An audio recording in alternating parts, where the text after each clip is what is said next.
నమస్కారం, welcome to I dream. ధర్మ మార్గం కార్యక్రమానికి స్వాగతం. నేను మీ విజిత.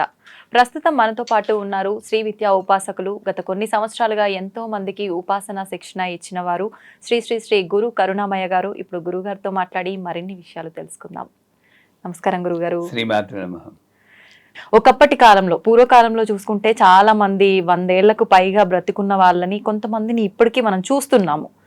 ఎలా సాధ్యపడుతుంది అసలు? నిజంగా మనిషి ఆయుష్ అనేది ఎన్ని సంవత్సరాలుగా నిర్ణయించబడింది? ఎందుకని అంత ఎక్కువ కాలం ఈ జనరేషన్ వాళ్ళం బతకలేకపోతున్నాం అంటారు గురుగారు? కర్ణుడి చావుకి కారణాలు చాలా ఉన్నాయి. ఈ ఆయుష్ యాక్చువల్గా చెప్పాలంటే పూర్వకాలం మీద పెరిగింది అంటారు. సైంటిఫిక్ గా లాంజివిటీ పెరిగింది, కానీ 30 నుండి 60కి పెరిగింది, కానీ 90లు 100 ఏళ్ళు బతికి వాళ్ళు చాలా తక్కువ. అందులో ఈ మధ్యన చూస్తున్నారు హార్ట్ అటాక్లు ఎక్కువైపోయి 20 ఏళ్ళు 30 ఏళ్ళ వాడు కూడా డాన్స్ చేస్తూ జిమ్ చేస్తూ పడిపోతున్నారు. అవును గురుగారు. దీనికి కారణం ఏంటంటే ఫస్ట్ది ఆహారపు అలవాట్లు.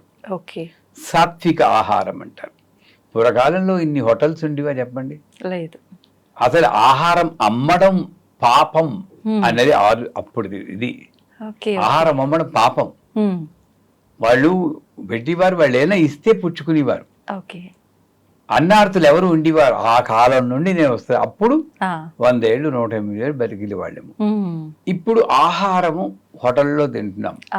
ఇప్పుడు ఈ పేపర్లో చూస్తున్నారు, ఫ్రిడ్జ్లో పెట్టి 3 రోజులకైతే బిర్యానీల కింద చేసి పంచుతున్నారు, గమగమలు వేసి పెడుతున్నాం. ఈ గుమగుమలకు అలవాటు పడిపోయాం, కానీ అది ఏం చేస్తుంది నాకు అన్నది ఆలోచించలేము. ఆ రోడ్డు పక్కన పానీపూరి అమ్ముతూ ఉంటాడు, వాడు డ్రైనేజ్ పక్కనే నుంచుంటాడు. ఎప్పుడు మీరు చూసారు? ఇంత డబ్బు నీ కోటీశ్వరుడు ముష్టాడులో చెప్పబట్టుకుని నోట్లో సొంగ కారుతూ వాడి కర్మ కాకపోతే ఏం చెప్పండి.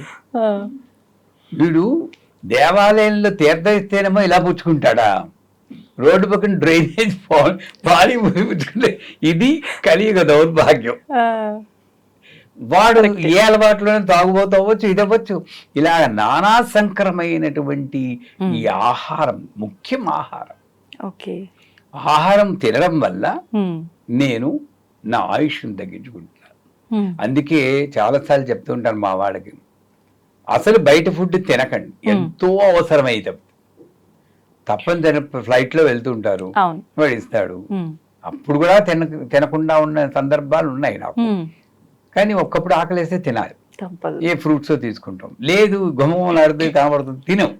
కానీ తినేటప్పుడు నీళ్లు తీసుకుని ఈ చుట్టూరా ప్రోక్షణ చేసి ఏదో ఓం నమో నారాయణ, ఓం నమ శివాయ అనుకోండి. ఈ ప్రోక్షణ చేసినప్పుడు ఈ లైన్ చుట్టూరా ఏదైతే లోపల ఆహారం ఉందో దానిలో ఉన్న నెగిటివ్ ఎనర్జీ అంతా తగ్గిపోతుంది. ఇంకా చెప్పాలంటే మీరు తిని ఆహారం భయపడకండి, చెప్తున్నాను. అన్నం, ఆ బియ్యం, వరి ఏ భూమిలో పాతబెట్టబడిందో పండుతుంది కదా, ఎక్కడో చోట పండింది. ఆ భూమి ఒక 800 ఏళ్ల క్రితం శ్మశానం అయి ఉండొచ్చు. ఆ శ్మశానంలో ఎన్ని శవాలైతే దహనం అయ్యాయో ఆ శవాల్లో ప్రతి శవం చేసిన కర్మల్లో ఇండి కొంత శాతం ఈ గింజలోకి వచ్చింది, మీరు తినే గింజలోకి. ఇలా అయితే తిండి కోట్ల గింజలు తిన్నామండి నిజంగానే. అదే కాదు, మళ్ళీ కోసివాడి కర్మ, అమ్మివాడి కర్మ, వండివాడి కర్మ, వడ్డించేవాడి కర్మ, ఇన్ని కర్మలు పోగు చేసుకుని బొక్కుమని తింటే ఆరోగ్యం తగ్గక ఏం చేస్తుంది? ఎక్కడైనా భగవంతుని పూర్వకాలంలో భోజన కాలే హరినామస్మరణే గోవిందా గోవిందని తినేవారు. అహం వైశ్వానరో భూత్వా పరిణామం దేహమాత్రత అని లోకం చెప్పుకు తినేవాడు. ఇవన్నీ మానేసాం. అనేక కర్మలతో నిండిన ఆహారం తినడం మొట్టమొదటి మెయిన్ ఆహారం. పీల్చి గాలి అన్నీ కలుషితం అయిపోయింది, అన్ని ప్రతిదీ అది పక్కన పెట్టండి. రెండోది ఏంటంటే నా యొక్క ఆయుష్ మృత్యవే స్వాహ మృత్యవే స్వాహ అని రుద్రంలో చెప్తారు. మమ మృత్యుర్నశ్యతాం ఆయుర్విద్యతాం అని మంత్రం.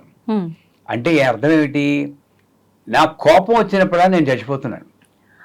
ఎందుకంటే మనిషిగా నాకు కోపం రాకూడదు, రాక్షసుడికే కోపం వస్తుంది. దేవతకి వీటన్నీ దాటి ఉంటుంది. ఈ 3 లక్షణాల్లో ఉంటాడు. నాకు కోపం వస్తే చచ్చిపోయాను, డిప్రెషన్ వస్తే చచ్చిపోయాను. నాకు ఎందుకు లైఫ్ అంటే మనిషి జన్మ అంత కేవలం అయిపోయిందని మనకి ఆవు చూస్తూ నెమరేస్తూ అనుకుంటుందా, ఒరే ఎంత మంచి అదృష్టం రా నీకు, నాకు కానీ ఒక ఛాన్స్ ఇస్తే నీలాగా ఎప్పుడో మోక్షం పొందురా అని నాతో మాట్లాడుతుందని ఆ ఎరుకు నాకు ఉండాలి. అంత గొప్ప లైఫ్ని ఏదో చిన్న చిన్న ప్రాబ్లమ్స్ వస్తున్నాయి, 10కి ప్రయోజనం, ఆ సెల్ఫ్ ఎస్టీమ్ డౌన్, అది చావు. స్వార్థం, అనేక రకాల చావులు చస్తూ ఉంటాంట మనం. మనకి ఒకే చావు చేస్తుంది తెలుసు. మనిషిగా నేను ఎప్పుడు కృతజ్ఞత లేకుండా ఉంటానో, ఎప్పుడు ప్రతి పూజకి ఒక కోరిక చెప్పుకుంటానో అప్పుడంతా చచ్చిపోయాం. ఎప్పుడైనా ఒక రోజైనా పొద్దున్న లేవగానే అమ్మవారు థ్యాంక్స్ చెప్పి, అమ్మ ఇంకో రోజు బోనస్ ఇచ్చేవే తల్లి, హ్యాపీగా ఉన్నాం. గుడికి వెళ్ళి ఎవరైనా అమ్మ బాగున్నావా, పూజలు చేస్తున్నారా, హ్యాపీగా ఉందా, నాకు చాలా హ్యాపీగా ఉంది అని వాడు ఉన్నప్పుడు అది జీవితం. వెళ్ళడమే నాకు ఉద్యోగం రావాలి, నాకు డబ్బులు రావాలి, చిట్టా పెద్ద లిస్టే. ఇది మరి చావులే. ఏంటి కోరికలు, ఎంత బాగా ఉన్నాం, ఎప్పుడైనా కష్టం వస్తే చాలా కష్టం ఉంది తల్లి అనుకోవచ్చు. ఇన్ని ట్రిప్పులు వేస్తే ఒక్కసారైనా థ్యాంక్స్ గివింగ్ ప్రేయర్ అని చేయాలి. అమెరికాలో చేసేవాళ్ళు థ్యాంక్స్ గివింగ్ ప్రేయర్ అంటే చాలా కృతజ్ఞతలు చాలు అని. ఆ ఆధ్యాత్మికత లేకపోవడం మన ఆయుష్, అదే మృత్యువే స్వాహ, అది మృత్యు. అది నాకు పెరగాలి అంటే ఏదో ఒక మంత్రం చెప్పుకోవడం. భగవంతుడు ఉన్నాడా లేదా ఆ డిబేట్లు అనవసరం. నువ్వు ఉన్నాడు అంటే ఉన్నాడు, అది అమ్మ అంటే అమ్మ, లేకపోతే బొమ్మ అంటే బొమ్మ, చెట్టుకుంటే కొమ్మ, నీ నమ్మకాన్ని బట్టి అంతే. నమ్మకం అంతే. నేను చెప్తాను, మొన్న ఒకసారి మీతోనే మాట్లాడుతూ అన్నానేమో, ఈ వాటర్ బాటిల్ పెట్టుకుని ఆవిడే లక్ష్మీదేవి శ్రావణ మాసంలో నాకు బొట్టు పెట్టేది, ఇలా నేను పూజ చేస్తే 100% గ్యారంటీగా కొన్నాళ్ళకి నాకు ఫలితం వస్తుంది.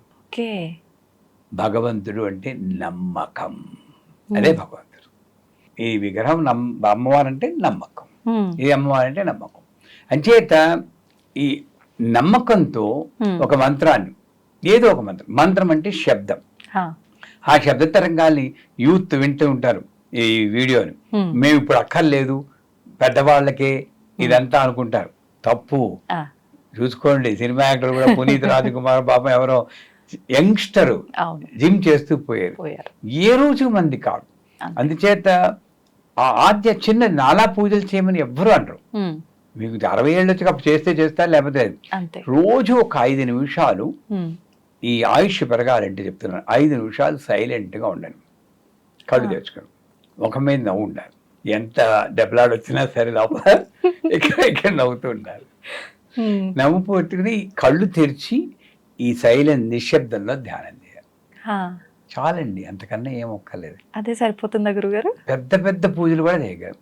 ఏమైనా ఇప్పుడు చేయాలనిపిస్తే ఓం నమ శివాయ, ఓం నమ శివాయ, ఏదో ఆ మంత్ర జపం అన్నది మన ఈ వికారాలు, కోపము అన్ని తగ్గించి, ఒకటి ఆహారం, 2 ఈ ఆధ్యాత్మిక కోపాలని తగ్గించుకోవడం, 3వది మంత్ర జపం.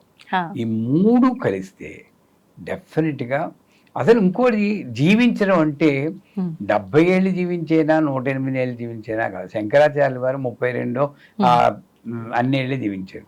కోకిల్లా ఒకరోజు బతికినా సరే, కాకిలా కలకాలం బతికితేనే. జీవించడం అంటే వాల్యూ తెలుసుకుని ఇలాగ నవ్వుకుంటూ మాట్లాడుకుని 10 మందికి ఉపయోగపడాలని మనం మాట్లాడుకుంటున్నాం చూడండి, ఇది జీవితం. నిజమే. ఇంట్లో కూర్చుని ఇలా కూర్చుని బ్రౌజింగ్ చేస్తూ ఒక్క ఛానల్ చూడకుండా ఇది జీవితం కాదు. Bring value to your life. ప్రతి ఒక్క నిమిషం రోజులో కొంతైనా మనం వెనక్కి తిరిగి చూసుకుంటే ఐ లివ్డ్ హ్యాపీలీ అని, అది నిజమైన ఆయుష్. అది పెరగాలంటే ఈ ఆహారము, కోపతాపాలు తగ్గించుకుని నియంత్రించుకోవడం, ఆధ్యాత్మికత కించిత్ ఉండడం ఎంతైనా అవసరం. ధన్యవాదాలు గురుగారు. నిజంగా చాలా మంచి విషయాలు ఎంతో అర్థవంతంగా మా అందరికీ అర్థమయ్యి మేమందరం విని పాటించే విధంగా చెప్పారు. ధన్యవాదాలు గురుగారు. తవ్వుతున్న శివలింగం సరే, దాన్ని అట్లా కప్పేసేయండి, చూపించదండి. Krishna is there. మూర్తి పూజ కాదు, సాక్షాత్ బ్రజేంద్ర నందన భగవాన్ ఉన్నారు మూర్తిలో. ఏమీ ఆశించకుండా ఆరాధించే వాళ్ళు కూడా ఉన్నారా ప్రభుజీ? నిజమైన భక్తి అంటే మనకు తెలియదు కాబట్టి